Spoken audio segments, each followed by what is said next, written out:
Photoshop Chapter 10, Part B. We're starting on page 231. We're going to be mixing colors. We've used the wet and dry brush. We've changed brush settings. We mixed paint with the background color. We're going to focus on mixing colors with each other. We're going to be adding paint to our painter's palette. Make sure you're zoomed in so that you can see the full palette as well as your paint tubes. You're going to select the paint mix layer in the layers panel so that the color you paint will not blend in with that brown of the palette on the background layer. The mixer brush tool mixes colors only on the active layer unless you select sample all layers in the options bar. Using your eyedropper tool, you're going to sample the red paint. We cannot use the shortcut of holding down your Alt key because we are sampling a color on a different layer. That only works when you're sampling colors on the same layer. Move to your mixer brush tool and make sure that you have wet selected from your options. Open your brush panel and pick up the fifth brush, which is going to be the round blunt brush. Click the clean brush after each stroke icon if it's selected to deselect it.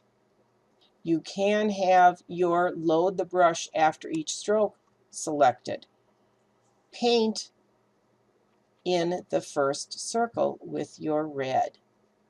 Now we're going to pick up the blue. You need to get your eyedropper tool and select the blue paint. Go back to your mixer brush and paint over the red that you painted before. We are blending with the red, and so we're creating a purple. The more you paint, the more purple we're going to pick up. We're not cleaning the brush. We're going to be adding blue to mix it. Paint in the next circle. We haven't cleaned our brush, so we're going to be picking up the purple that we just created and paint that in. The more you paint in this circle, you're adding more and more blue, so you're going to eventually turn that blue. We want to keep the purple in there. So here we mixed blue with the red paint, and because we did not clean the brush, we have brought over the purple, and we've been adding blue paint to mix to it as we're painting. We're going to clean our brush next, so we'll go up here and click the drop down and select Clean Brush. The preview now changes to a transparency. The brush has no paint loaded in it. To remove the paint load from a brush, you select the Clean Brush options from the options bar. To replace the paint load, you just click a different color. If you want Photoshop to clean the brush after every stroke, you select the Clean Brush icon, which is the one we turned off here. That keeps the paint from carrying over the color. Choose the load brush from the current brush load, and we're going to paint in the next circle. So we have the blue selected, and we're going to now paint half of the next circle. Sample, remember to use your eyedropper, the yellow paint. Back to your mixer brush, and we don't have the clean brush selected. You're going to paint with the yellow over the blue, which will mix and create a sort of a green color, depending on what section of the blue you picked up. I don't want to load my brush each time. I just want to work with the color that I created, and I can pick up a little more blue that way, and I get kind of a dirty color. For the last circle, we're going to take the yellow and clean the brush and load the brush and paint in some yellow, and then sample our red, go back to the mixer brush and paint in with red, which is going to create an orange. Hide your circle layer and you're finished with this exercise. But you're going to save this as your PDF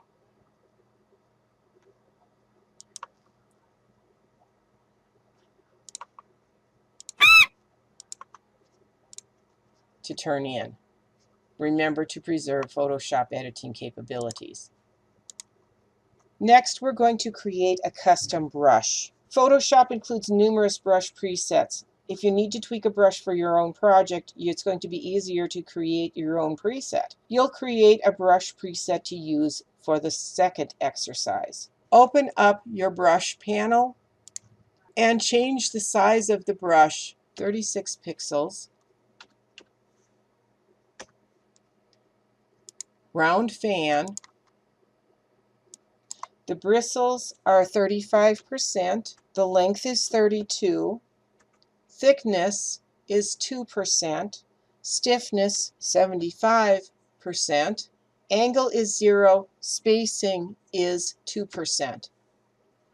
Choose New Brush Preset from the brush panel menu. Name this brush Landscape and hit OK. Now you're going to select your brush presets. The brush preset panel shows samples of all the brushes and the strokes that they can create. If you know the name of the brush, it's sometimes easier to select that. So if I go to my options in that panel, I can select Large List. And scrolling all the way to the bottom, we'll find the brush called Landscape. At this point, you need to close your palette and open the landscape. We're going to name this right away, do a save as, and just call it landscape and put your initials on it. You're going to resave this as a JPEG because we only need one layer. We're not adding layers to this. Yes, I'm replacing. And say OK. First, we're going to paint the sky. We're going to set up the color and select the brush. For your foreground color swatch, you want a medium light blue. Pick out something you like, or you can use the settings that they gave you, 185, 204, 228, and select the mixer brush if it isn't already selected. We're going to use a dry brush this time, and make sure you have your landscape brush selected that you just created. I'm going to collapse this panel so it's out of the way. We're going to paint over the sky, moving in close to the trees.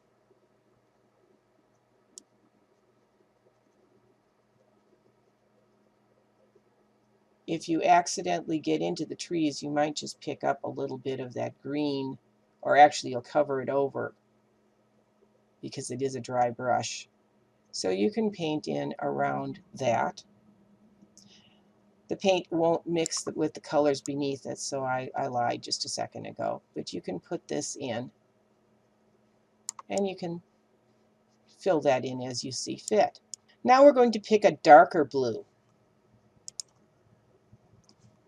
The colors they chose were 103 for red, 151 for green, 212 for blue. Using the darker color at the top of the sky, we're going to fill that in. It's going to cover over some of what we've already painted, still using the dry brush. Now we're going to get another light blue color, and you can use the same one or you can pick something else that you like. And we're going to use a wet brush, very wet, heavy mix, and you're going to scrub diagonally in here to blend the two colors of the light and dark together. Remember, you're going to be picking up both colors this way, and you can go in multiple directions, but you're going to scrub those in together. Now this time, if you run into the trees, you're going to pick up some of that green, so you might want to try and be a little more careful than I'm being, and that creates your sky. Smooth out the sky as much as you'd like. When you're satisfied with the sky, we're going to move on to the trees and the grass. Pick up a light green this time. R92, green 157, 13 blue.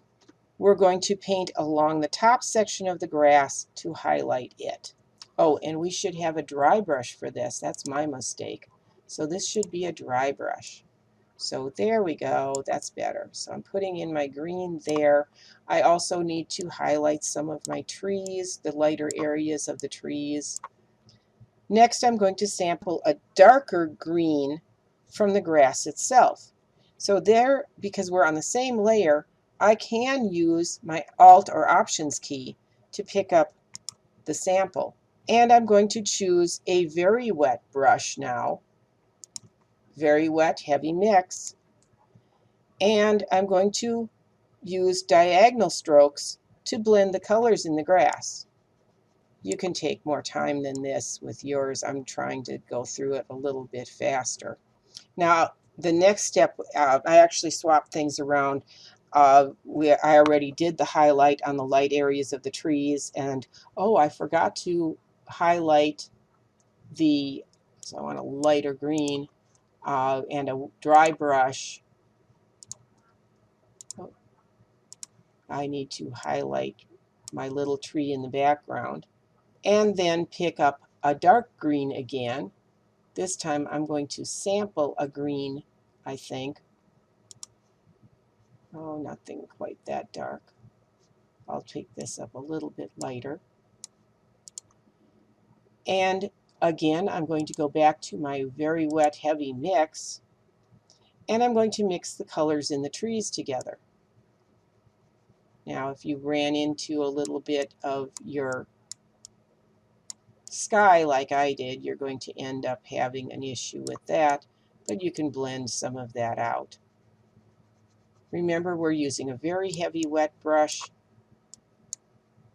and be very artistic about it. But I'm also picking up some background in there, remember, because of it being a wet brush. There's also the trees in the background that you can work with and brush those in. So far, we're doing pretty good. The background trees are all that, and the brown grass are remaining while I did the background trees. I want to pick up a brown color from the tall grass, so I'll use my Alt key and pick that up. And then with my very wet brush, I'm going to paint across the top of the tall grass, back in here. And then I'll go with some up and down strokes for the look of a field. And I'm just kind of popping those along, and I can blend from here as well to make it look kind of grassy. When you're done, you can save, and you do not need to turn this one to a PDF. Just save the JPEG. It'll be a small enough file, and it'll be perfectly fine for you to turn in.